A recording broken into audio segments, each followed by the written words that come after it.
Un prolapsus, ou trouble de la statique pelvienne, ou descente d'organes, c'est une pathologie qui est liée à l'hypermobilité des organes pelviens. La cavité pelvienne, elle est divisée en 3 compartiments.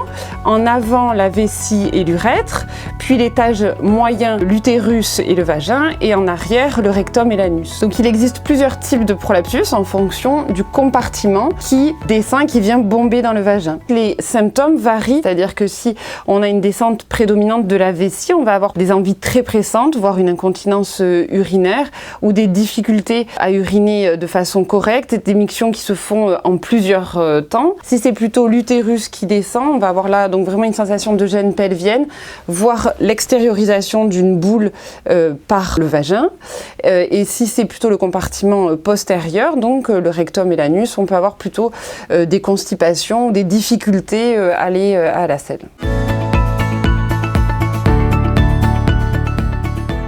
Il faut bien avoir en tête que les troubles de la statique pelvienne peuvent survenir à tout âge.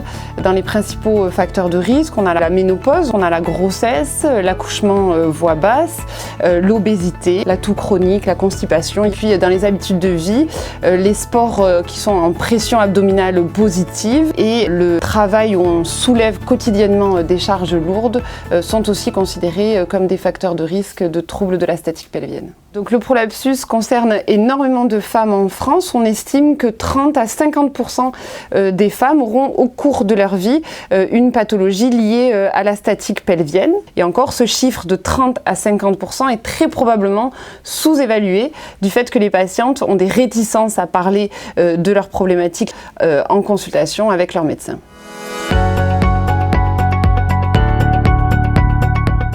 Le prolapsus, c'est une pathologie fonctionnelle, c'est-à-dire qu'il ne faut traiter que s'il y a des symptômes, une plainte de la patiente. Il faut, d'entrée de prise en charge, mettre en place des rééducations pelvipérinéales qui vont viser à travailler sur la posture, sur la sangle abdominale, sur la sangle pelvienne beaucoup. Puis à côté de ces techniques de rééducation, on vous proposera en première intention un PCR, c'est-à-dire la mise en place d'un petit dispositif en silicone médical qui permet, en l'introduisant dans le vagin, de soutenir les organes et donc de diminuer les symptômes liés à la descente d'organes. Il existe différents types de PCR et donc vous pourrez discuter avec votre praticien, médecin, kiné, sage-femme, du PCR le plus adapté à votre situation. Nous avons mis en place au CHU à Toulouse une consultation dédiée qui vous permettra d'avoir des séances d'éducation thérapeutique pour apprendre l'utilisation de ce PCR. Quand ces deux prises en charge ne donnent pas satisfaction, on discutera d'une prise en charge chirurgicale. Globalement, il y a 2 grandes techniques. La promontofixation, qui est réalisée par voie cœlioscopique, qui peut être robot-assistée et qui consiste à la mise en place de prothèses qui viennent remonter les organes en direction du sacrum.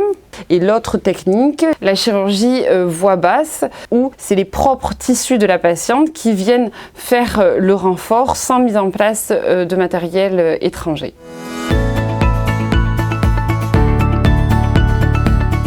Nous travaillons en équipe avec des chirurgiens urologues, des chirurgiens digestifs, des chirurgiens gynécologiques, aussi une équipe de radiologie spécialisée dans l'imagerie de la femme et puis une équipe d'urologie fonctionnelle pour les bilans urologiques. Et donc une fois que vous allez voir en consultation l'un des praticiens, on va présenter votre dossier en réunion de concertation pluridisciplinaire avec l'ensemble des intervenants pour définir ce qui nous semble la stratégie thérapeutique la plus adaptée à vos antécédents, à votre trouble de la statique pelvienne, afin que vous ayez la prise en charge la plus adaptée possible à votre situation. Si vous avez des symptômes liés à une descente d'organes, quel que soit votre âge, votre situation, je vous engage à consulter votre médecin puisque comme vous l'avez vu, il existe de multiples solutions qui sauront améliorer votre qualité de vie.